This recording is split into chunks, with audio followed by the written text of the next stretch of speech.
We want justice, we want justice. इन दिनों देश में यह हवा बह रही है। फिजाओं में दूर तलक ये नारे सुनाई दे रहे हैं, जो इस बात का अंदाजा तो दे ही देते हैं कि हमारे आसपास चीख पुकार शोर शराबे के बीच कहीं न कहीं इंसाफ मांगा जा रहा है, और फिलहाल इंसाफ नहीं मिला है। इंसाफ की ये पुकार इस बार पूरब के हिस्से में आई है। किसी जमाने में जिसे सिटी ऑफ जॉय कहा जाता था, वहाँ इस समय हर तरफ या तो इंसाफ की गुहार लगाते आसमान को चीरने वाले नारे हैं, या फिर वो चीख पुकार जिसने समूचे शहर की हंसी मुस्कुराहट को छीन कर वहाँ सिसकारियों को बेलगाम कर दिया है। बात बात पर मिठाई का स्वाद लेने वाले इस कोलकाता शहर के तमाम लोगों की जुबान कड़वाहट से भरने लगी है। ट्रेनी डॉक्टर के हिस्से में आए जख्मों की फेहरिस्त बड़ी लंबी है। दोनों आंखें घायल, होठों से रिश्ता खून, पूरा चेहरा जख्मी, गर्दन टूटी हुई, दोनों हाथ पर खरोच के निशान, हाथों की उंगली के नाखून उखड़े हुए, पैरों को देखकर ऐसा लगे मानो उसमें हड्डी है ही नहीं, प्राइवेट पार्ट से रिश्ती हैवानियत। बदन पर कपड़ों के नाम पर थी तो बस एक चादर, जो खून से लथपथ होकर उसके जिस्म से चिपक गई थी। कलेजा चीर देने वाले जख्मों की ये फेहरिस्त उस ट्रेनी डॉक्टर के हिस्से में आई, जो डॉक्टर बनकर निकलने का सपना लेकर इस अस्पताल में आई थी। 9 अगस्त की सुबह जब उसे अस्पताल के लोगों ने अपनी नंगी आंखों से देखा था, तो उनकी आंखें खुद ब खुद बंद हो गईं।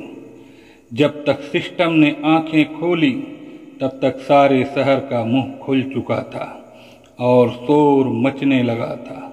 जब तक हिम्मत थी तब तक लड़ी थी वो मर्दानी, लेकिन न कोई चश्मदीद और न ही कोई गवाह। बस ये एक अंदाजा ही है कि उस लड़की ने शायद तब तक खुद को बचाने के लिए लड़ाई लड़ी जब तक होश ने उसका साथ दिया और शरीर में जरा सी ताकत बची रही।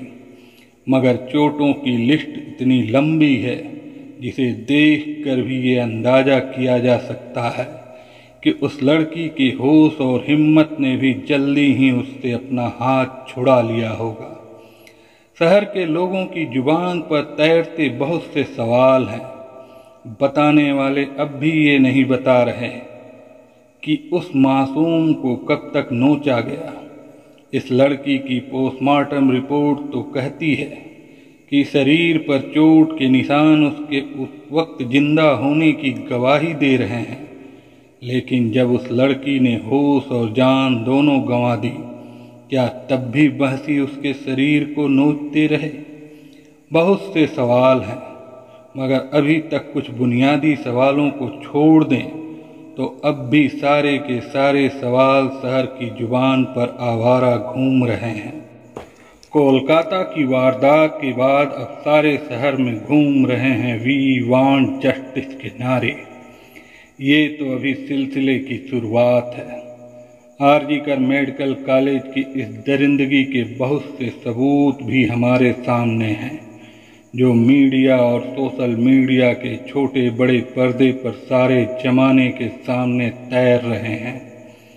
पोस्टमार्टम रिपोर्ट भी आ चुकी है। पुलिस और सीबीआई की तफ्तीश का काफ़ी कुछ हिस्सा अंदर की बात के पर्दे तले भी नज़रों के सामने आ चुका है, लेकिन सिलसिला तो अभी शुरुआती दौर में ही है। ये कहाँ पर जाकर थमेगा कोई नहीं जानता। सीबीआई की साख भी सवालों में है। ट्रेनी डॉक्टर के साथ पक्के तौर पर हुई हैवानियत के मामले की जांच अब सीबीआई कर रही है। बेशक सीबीआई देश की सबसे बड़ी जांच एजेंसी है, जिसकी किसी जमाने में तगड़ी साख हुआ करती थी, लेकिन बीते कुछ अरसे के दौरान इसी सीबीआई ने लोगों के दिलों से अपना भरोसा खोया भी है। ये सच है कि कोलकाता के इस संजीदा और जिंदा मामले को हाई कोर्ट के कहने पर सीबीआई को सौंपा गया था, लेकिन ये नहीं भूलना चाहिए कि इसी सीबीआई ने आरुषि तलवार केस का क्या हाल किया था, या फिर इसी सीबीआई ने सुशांत सिंह राजपूत केस की कैसी छीछालेदर की थी। इसीलिए सीबीआई इस केस में कितनी गहराई तक जाएगी और कब तक जाएगी, ये सब कोई नहीं बता सकता। ये केस कब तक चलेगा और कहाँ जाकर रुकेगा, इसका भी कोई अंदाज़ा नहीं है। ये ज़रूर है कि इस कोलकाता केस के मामले में सिस्टम की बात सब कर रहे हैं। हर किसी ने सिस्टम को कोसने में जैसे मैराथन लगा रखी है।